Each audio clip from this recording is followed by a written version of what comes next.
जम्मू आ गए, दिल्ली आ गए, अलग अलग जगह पे आ गए, और अभी सरकार उनको कह रही है कि प्रिजन सेटल। मेरी बात समझ गए? क्या सबके साथ मर्डर हो जाता है?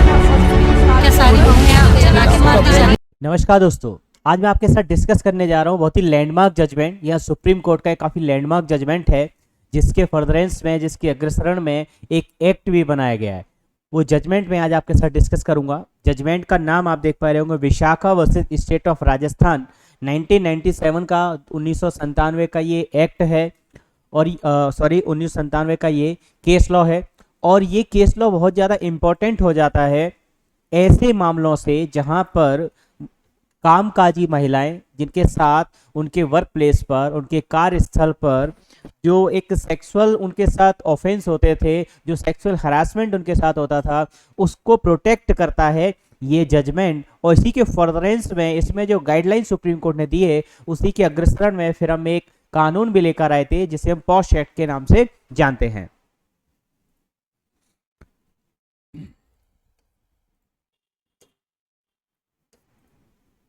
इंट्रोडक्शन एंड बैकग्राउंड देखते हैं पहले। इसका टाइटल है Vishakha versus state of Rajasthan 1997।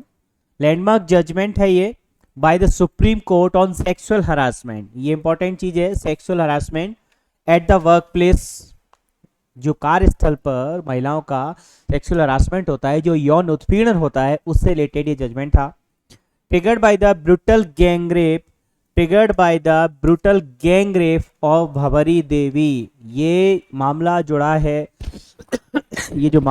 है ये भवरी देवी जो एक एक्टिविस्ट थी, उनसे रिलेटेड मामला है। उनका गैंग रेप हुआ था, इसलिए ये सोशल वर्कर थी ये राजस्थान में। तब उस मामले में ये जजमेंट आया। विशाखा एक एनजीओ है, उनने ये इसके अगेंस्ट में केस फाइल किया था, पीएल फाइल की, तब उसमें ये लैंडमार्क जजमेंट आया था।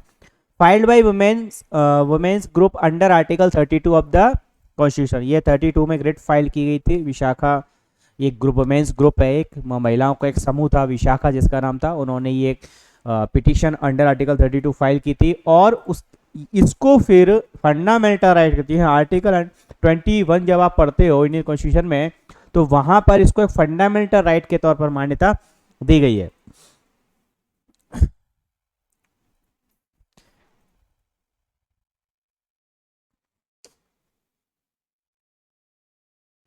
कीवर्ड्स इसके देखते हैं। Work place harassment, fundamental rights, gender equality, इनसे रिलेटेड ये इसके कीवर्ड्स हैं, इनको ये डील करता है।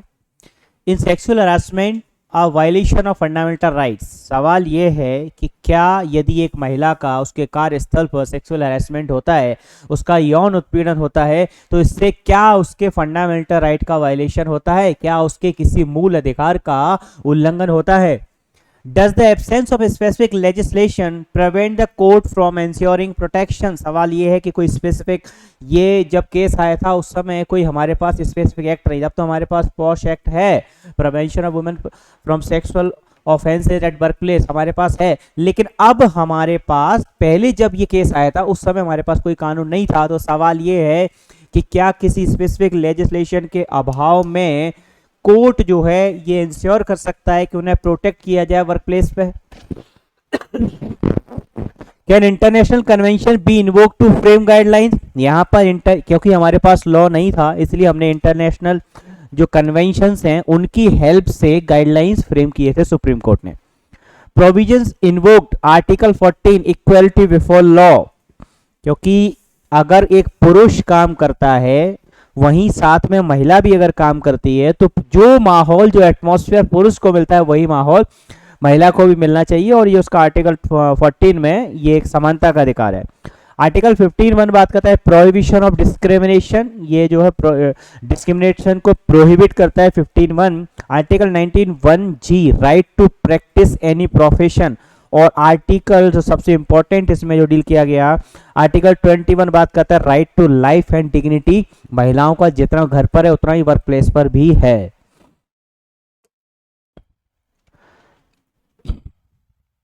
कोर्ट्स गाइडलाइंस, विशाखा गाइडलाइंस के नाम से बहुत ही फेमस गाइडलाइंस हैं, और ये कई बार हर स्टेट के एग्जाम में ये कई बार प्रीलिम्स में क्वेश्चन पूछा जा चुका है, तो बहुत इंपॉर्टेंट हो जाता है।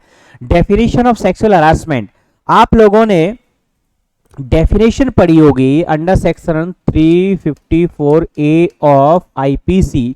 वहां पर जो सेक्सुअल हरासमेंट की जो डेफिनेशन दी गई वो डेफिनेशन यहीं से ली गई थी, यहीं पर ये डेफिनेशन पूरी इसमें डिफाइन किया गया था। Preventive step to be taken by employers, complaint mechanism, internal complaint committee, ये सारी बातें इसमें की गई थी कि जो एम्प्लॉयर्स हैं ऐसे किसी भी ऑफेंस के अगेंस्ट में, ऐसे किसी कृत्य के विरुद्ध जो एम्प्लॉयर उनको कोई स्टेप्स, प्रिवेंटिव स्टेप्स लेने चाहिए। कंप्लेंट मैकेनिज्म इंटरनल आईसीसी बनाई जानी चाहिए, एक आईसीसी इंटरनल कंप्लेंट कमेटी, जो कि पॉश एक्ट के अंतर्गत ये स्पेशल प्रोविजन कर दिए गए और हर संस्थान को ये बनाना मैंडेटरी कर दिया गया है। Employers duty to prevent and address grievance, ये किसकी ड्यूटी है? To prevent and address grievances. महिला अगर पीड़ित है तो ये एम्प्लॉय की ड्यूटी है उसको बचाए, उसको प्रोटेक्ट करे, प्रिवेंट करे और उसके ग्रीवेंस को समझे। Duty of court to ensure redressal where legislation is absent, अगर नहीं है कोई लेजिस्लेशन तो ये कोर्ट की भी ड्यूटी बन जाती है कि उसका कोई समाधान करे। Basis used CEDAW, convention on the elimination of all forms of discrimination against women. देखिए जब ये जजमेंट आया था 1997 में तो हमारे पास कोई स्पेसिफिक लॉ नहीं था इससे रिलेटेड, तब सुप्रीम कोर्ट ने जो गाइडलाइंस इसमें फ्रेम की वो गाइडलाइन बनाते थे, सुप्रीम कोर्ट ने कन्वेंशन की हेल्प ली थी, इंटरनेशनल कन्वेंशन, इसे हम बोलते हैं CEDAW, convention on the elimination of all forms of discrimination against women to fill the legislation gap. तो लेजिस्लेटिव गैप एक देखा जा रहा था, कहीं कोई कानून से समझ नहीं था, तो यहाँ जो गाइडलाइंस इंटरनेशनल लेवल पे इस कन्वेंशन में दिए गए थे उसका पालन सुप्रीम कोर्ट ने इस जजमेंट में किया था। लीगल सिग्निफिकेंस एंड आफ्टरमैथ देखा जाए तो first time the SC laid down, पहली बार हुआ था ये, first time the SC laid down binding guidelines in absence of a law, पहली बार ऐसा हुआ कि इस विषय पर कोई भी बाइंडिंग गाइडलाइंस सुप्रीम कोर्ट ने दी बिना किसी लॉ के होते हुए। Treated as a law under article 141 until legislation is enacted, 141 घोषित विधि की बात करता है, आर्टिकल 141 घोषित विधि की बात करता है जो सभी न्यायालयों पर बाध्यकारी होती है। तो उन्होंने कहा कि जब तक इसके लिए कोई लेजिस्लेशन नहीं बनाया जाता तब तक ये जो गाइडलाइंस दिए थे सुप्रीम कोर्ट ने ये लेजिस्लेशन की तरह ही काम करेंगे। Led to the enactment of sexual harassment of, इसके फर्दरेंस में, इसके अग्रसर में जो कानून बनाया गया वो कानून है, ये इंपॉर्टेंट है, sexual harassment of women at work place preventive prohibition and redressal act 2013, short में इसको पॉश एक्ट बोल दिया जाता है। इस एक्ट का नाम भी याद रखेंगे। Strengthen role of employers court and society in gender justice, ये मजबूती प्रदान करता है जेंडर जस्टिस को स्ट्रेंथन करने में, इनकी भूमिका एम्प्लॉयर्स की, कोर्ट्स की और सोसाइटी की।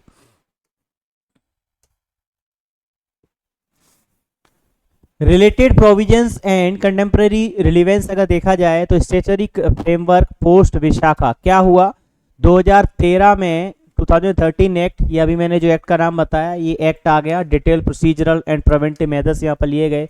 आईपीसी सेक्शन 354A से लेकर डी सेक्सुअल हरासमेंट, असॉल्ट, सब चीजें वहां पर डाल दी गई। पॉश रूल्स बना दिए गए जिसमें आईसीसी की ड्यूटीज और आईसीसी बनाने की गठित करने, इंटरनल कंप्लेंट कमेटी गठित करने और ड्यूटीज ऑफ एम्प्लॉयज मेंशन कर दी गई हैं। कंटेम्प्रेरी रिलीवेंस अगर देखा जाए तो cited in recent cases like Bhavna Arora versus registrar general 2001, यानी कि इससे रिलेटेड अगर पूछा जाए कि रीसेंट जजमेंट कौन सा है तो यह है Bhavna Arora versus registrar general 2021।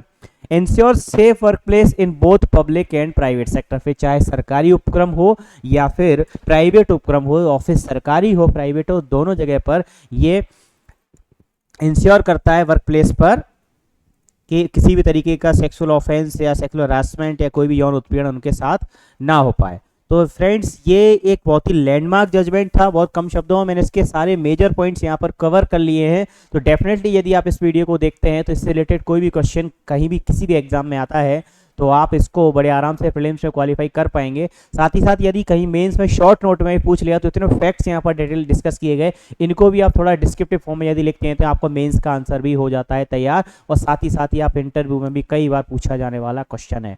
दोस्तों ये वीडियो बहुत काम का है, आपके जुडिशरी से जो रिलेटेड स्टूडेंट्स हैं, जो आपके फ्रेंड्स हैं, सबके लिए बहुत ही बेनिफिशियल हो सकता है। तो इसको लाइक करिएगा, अपने फ्रेंड्स के साथ शेयर करिएगा और चैनल पर फर्स्ट टाइम आए तो सब्सक्राइब करिएगा। Thank you so much, have a nice day.